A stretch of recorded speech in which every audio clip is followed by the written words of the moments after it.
Whether anybody else goes or not, I have no problem. But that man cannot go. So I should have a right of one vote.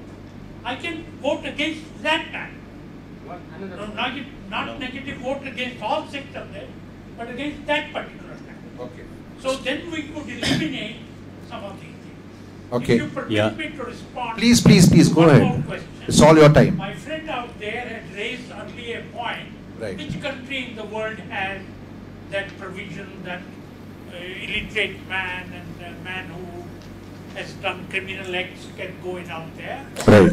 To him my answer would be, please remember India is different. India We are is unique. more than all the European countries put together, even US put together, and few more countries along with that. So please, we are a bit different.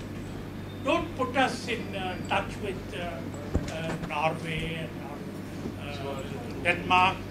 Denmark does not have, I've lived there for some time, so I know, does not have a population of even New Rajendra. So leave aside, please. Thank you very much. Thank you, sir. Thank you. Yes. Okay. Yeah. So we'll stick to the theme. The question is, will negative voting help people to elect the right candidates to office? Will it? What I understand, Rule 49A, 49O mentions that negative voting is allowed, and if the voting is negative voting is 50% or more than 50% for that particular constituency, it becomes invalid this thing, and an election has to take place again. So you're going for re-elections? Yeah. And as sir has mentioned about for a particular person, I think if only out of say 6 or 8 persons, if only one person is, we know okay, it has criminal record and all that, then we say no, we are not going to vote for this person. We are going to choose from balance 6, 7. But suppose we find that the complete list is, they are having criminal record and all that, it is only in that case this 49O is to be used. So that is what is my observation. Okay. Vidyaji? Thank you. My point is that if you say that none of, I don't think it works. Can we just call Dr. Raj in, please? Dr. Raj? Yeah.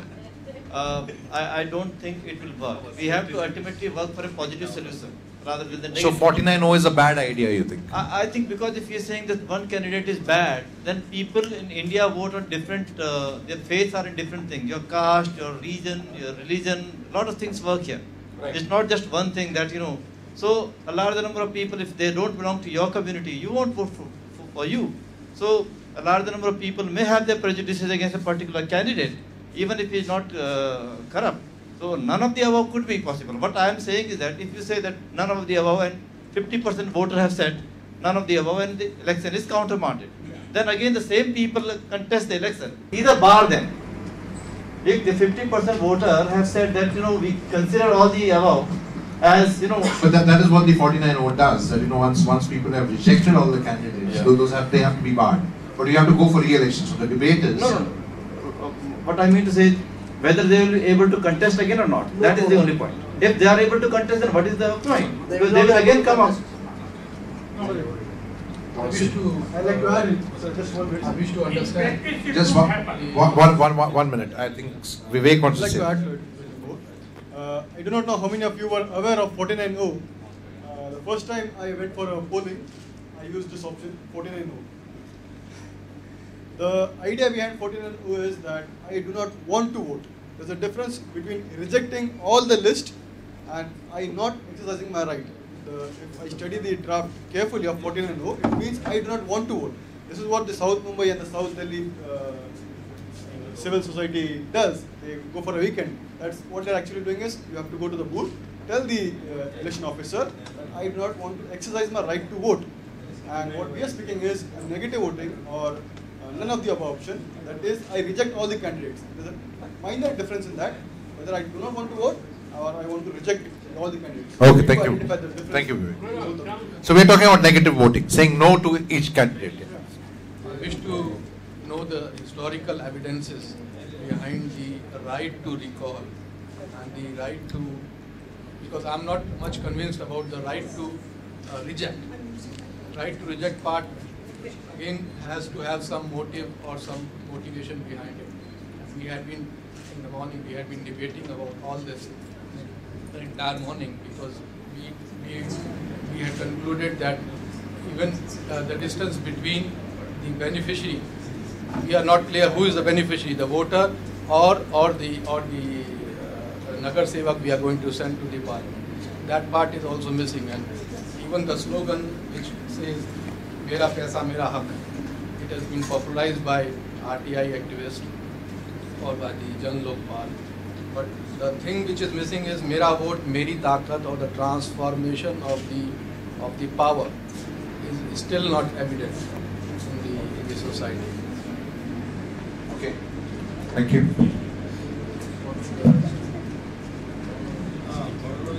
I'm sorry I am going to be against this proposition, because twice as the convener MRGG I have petitioned the Supreme Court to reject this none of the above, and the reason is as follows. I get 9 newspapers.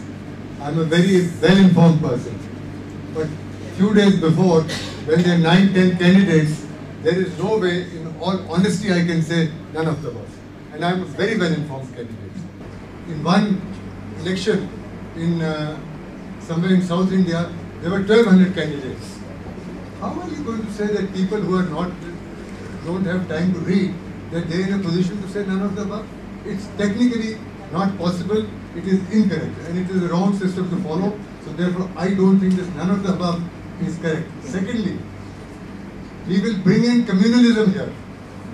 Tomorrow, it will happen in some strong pockets where communalism is already there.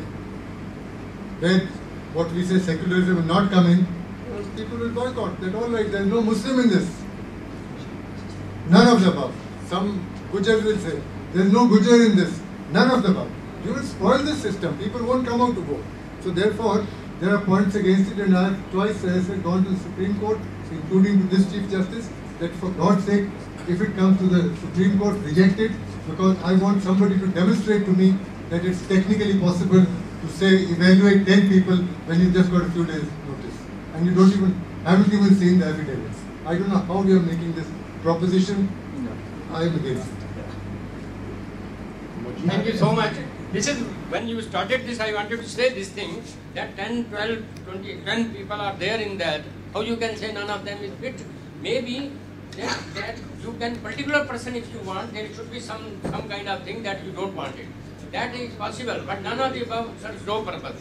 And it is vague and serves no purpose, in fact.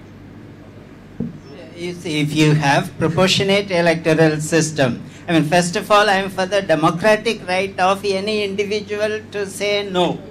But then, if you have proportionate electoral system, it is not just one voter going and voting. You have the party, and the voter belongs to a party. You have the party ideology, and if a voter does not want to vote for a particular candidate, he still has the chance to vote for the party. And the party cannot simply put up a hardcore criminal as a candidate, because the party has to go through an inner party democracy process and electoral process before the elections, and then has to prepare a list and give to the election commissioner. There's a whole chain of events that precedes the election in a proportionate electoral system. We are looking at realities only from our experience of the present electoral system, where the party boss decides everything, and a lot of suitcases are transferred in order to get candidature. This is very much minimized in an electoral process which has many stages.